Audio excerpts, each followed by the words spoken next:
നമസ്കാരം.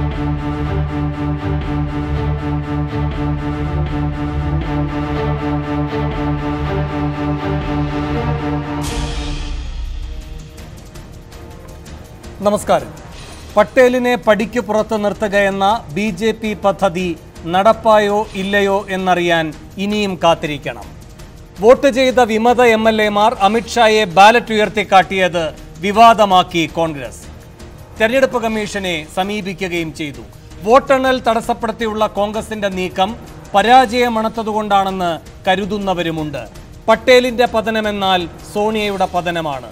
അതുറപ്പിക്കാനാണ് അമിത്ഷാ അവസാനത്തെ അടവും പയറ്റിയത്.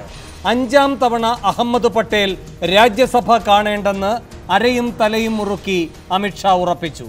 അതുകൊണ്ടാണ് അന്യഥാ ശ്രദ്ധ നേടാത്ത രാജ്യസഭാ തെരഞ്ഞെടുപ്പ് ഗുജറാത്തിനെ സംബന്ധിച്ച് നാടകീയമായത്. കോൺഗ്രസ് മുക്ത ഭാരതത്തിന്റെ പേര് പറഞ്ഞ് BJP വിലക്കെടുക്കുന്നോ ഇന്ത്യൻ ജനാധിപത്യം എന്ന വിമർശനം ഉയരുമ്പോൾ 6 ചോദ്യങ്ങളാണ് സൂപ്പർ പ്രൈം ടൈം ചോദിക്കുന്നത്. 1.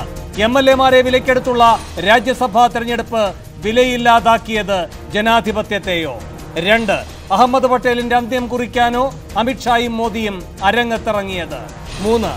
അഹമ്മദ് പട്ടേലിനെ പരാജയപ്പെടുത്തുന്നതിലൂടെ BJP ശ്രമിക്കുന്നത് സോണിയാഗാന്ധിയുടെ ചിറകരിയാനോ? 4. വിമത MLA-മാർ അമിത്ഷായെ ബാലറ്റ് കാട്ടിയത് വിലക്കെടുത്തതിന്റെ വ്യക്തമായ തെളിവോ? 5. തെരഞ്ഞെടുപ്പ് കമ്മീഷനെ സമീപിക്കുക വഴി കോൺഗ്രസ് ശ്രമിക്കുന്നത് മുഖം രക്ഷിക്കാനോ? 6. ഗുജറാത്തിലെ നിയമസഭാ തെരഞ്ഞെടുപ്പിനെ നിർണയിക്കുന്നതാകുമോ രാജ്യസഭാ വോട്ടെടുപ്പിന്റെ അന്തിമ ഫലം? ഈ ചോദ്യങ്ങൾക്കുള്ള ഉത്തരം തേടുകയാണ് സൂപ്പർ പ്രൈം ടൈം. പട്ടേലിനെ പാഠം പഠിപ്പിച്ചോ എന്നാണ് സൂപ്പർ പ്രൈം ടൈം ചർച്ച ചെയ്യുന്നത്. ഈ വിഷയത്തിൽ പ്രതികരിക്കാൻ കോൺഗ്രസ് നേതാവ് ആന്റോ ആന്റണി MP, BJP സംസ്ഥാന വക്താവ് JR പത്മകുമാർ, CPM നേതാവ് CP നാരായണൻ MP, രാഷ്ട്രീയ നിരീക്ഷകൻ സന്തോഷ് ജോയ് എന്നിവർ.